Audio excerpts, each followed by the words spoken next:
crafty people, this is Ellen with EGI Designs and welcome to my channel. Today I am making an envelope for a recent card project. I can link over to this card project, but these are 5x7 cards. I have a couple of Mother's Day and a birthday, so I need to make a few. And so I have a 12x12 sheet of paper, and this is out of the Crafter's Companion Everyday Brights. And I think it's a good weight for the project. And so we're going to be using the envelope punch-up board to make this. And what we'll do now is we will go and look over at the calculator so we can get the measurements that we need. Okay, so when you go to the American Crafts website under the envelope punch-up board, you will get to this envelope calculator, and it's way at the bottom. And you can also get to this calculator by scanning the QR code on the envelope punch-up board, and it'll take you right over to it right on your phone. So this is what the calculator looks like. Up top here we have inches and centimeters, and you can toggle that. Here is a visual representation of what your envelope looks like when it is unfolded. So you can check your work up here as far as, did you input the correct information and things like that. So here we're going to have the paper size, and that is in square, so 8.5 square. Start number and the liner size. I'm not going to be making a liner today for this envelope, but it is super duper easy on the envelope punch-up board. I will link over to my A2 envelope tutorial where I do make a liner for that, and it's super duper easy. So then you're going to come down here and you're going to do the card width, card height, and envelope padding. So for the card width, I'm going to put this at 7 because I want it to be 7 along this way. And then the up and down is going to be the 5. So I can double check my work here. So 5x7. And then you come down here to the envelope padding, and it's usually set at 1/4. I actually found through playing around with this that you can get away with 1/8, and it is great. This card isn't very thick anyway, but I make a lot of cards that have a lot of layers, and I haven't had any problem just keep putting it on 1/8. But if you have something that's crazy thick, you could definitely move this up here. Alright, so we're going to come up here, we're just going to check our work. So we have our 5x7, our paper size is 9 3/4.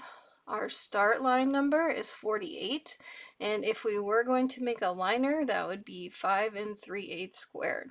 So now that we have all the information we need, let's get making this envelope.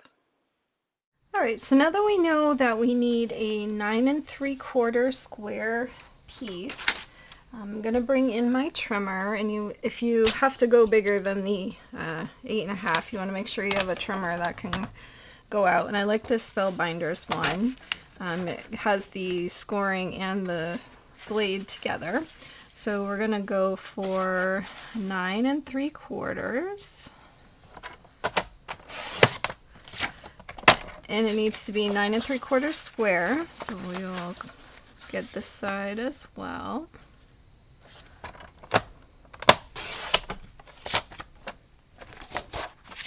Okay, and then we are all set with that.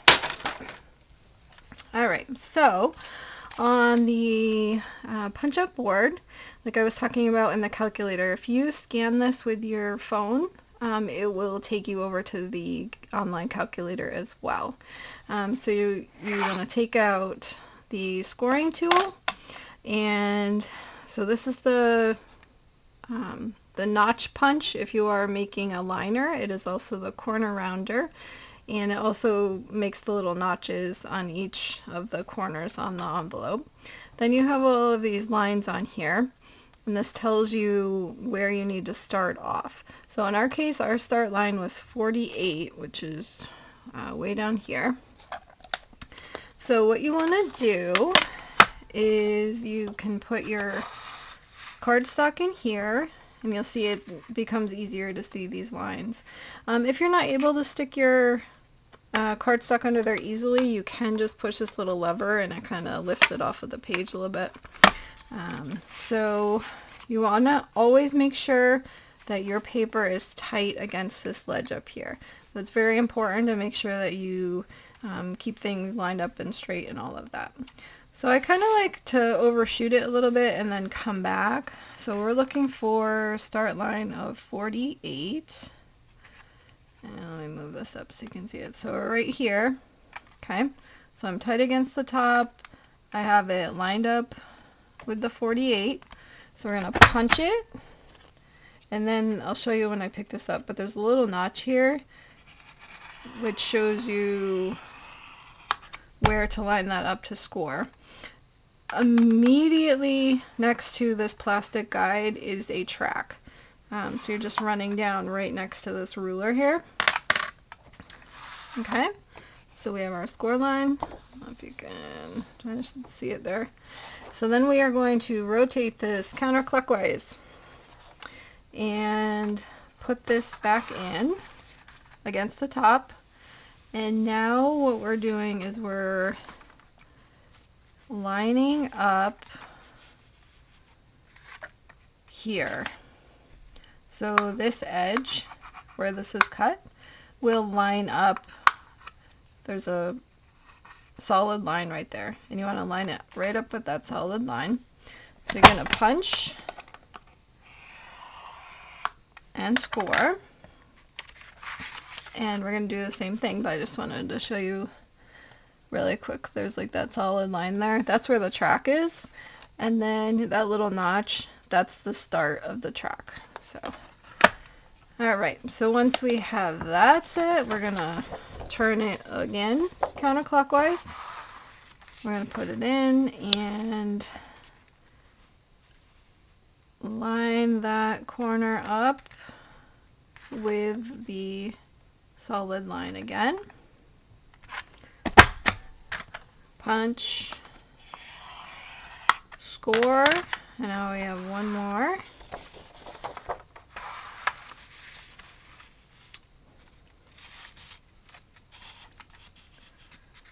And again, we're lined up tight against this, and we line up right against that line there.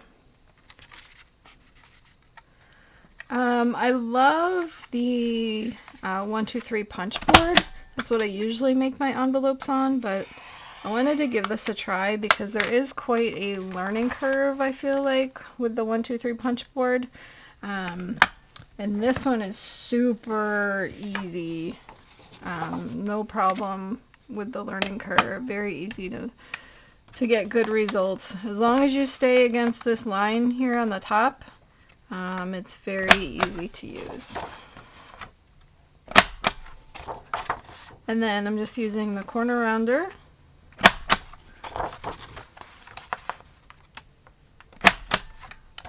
Okay.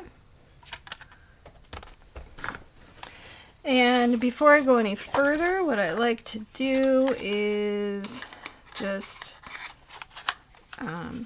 take my card and lay it, and you might not be able to see where the score lines are, but I like to just check and make sure it fits within the confines of those lines there before I go any further and waste my time on that. So everything looks good, so now we can build the envelope. So you fold in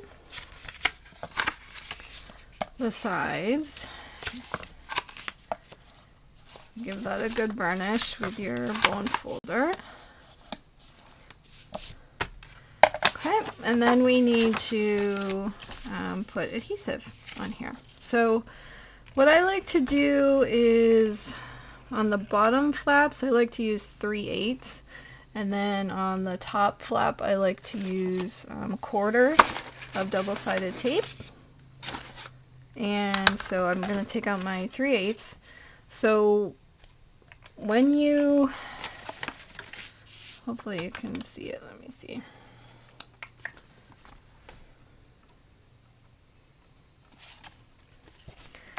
Let's put this in here so you can see. So what I like to do is I like to fold in the bottom flap, and this helps me get a visual of where I need to apply the adhesive. So if you can see this line here, and it goes all the way down, like along here. So you need to put the adhesive on this part only, so that it doesn't glue shut your envelope. In person it's a little bit easier to see. Hopefully that helped a little bit. And also if you just stay close to the edge of that flap, you should be pretty good to go. So put a piece over there.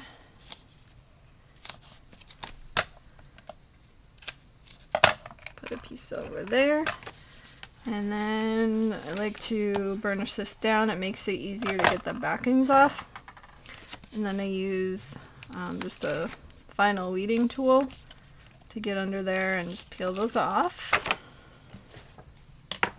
And then I pull out that bottom flap, tuck these in, and then fold that up.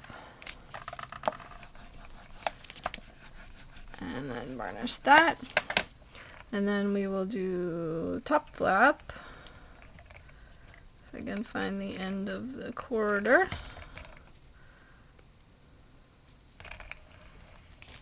Okay, so then I'm just gonna put this up here.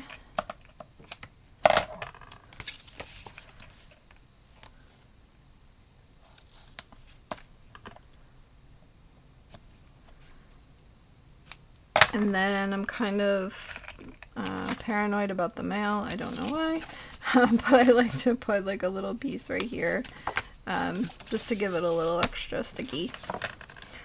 Then I burnish these down, and when I go to mail it, I will take these release papers off and then seal up my envelope.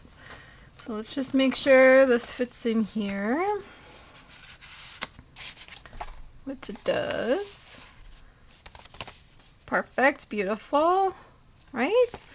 So there we have our 5x7 envelope using the envelope punch-up board. If you found this tutorial helpful and want to support my channel, I would love it if you could hit that like button and also consider subscribing to my channel, as that helps me get out my content to other crafters just like you. I will put in the description box and over on my blog at egidesigns.com the measurements, the supplies I used, and I will also link over to that A2 card envelope tutorial and also this project, so you can see how I made this card. And this is a sheet load of cards design, and I used fabric on the card, which I thought was kind of fun. So anyway, thanks for stopping by today, and until next time, like, subscribe, and all that jazz, and have an amazing day. Bye-bye.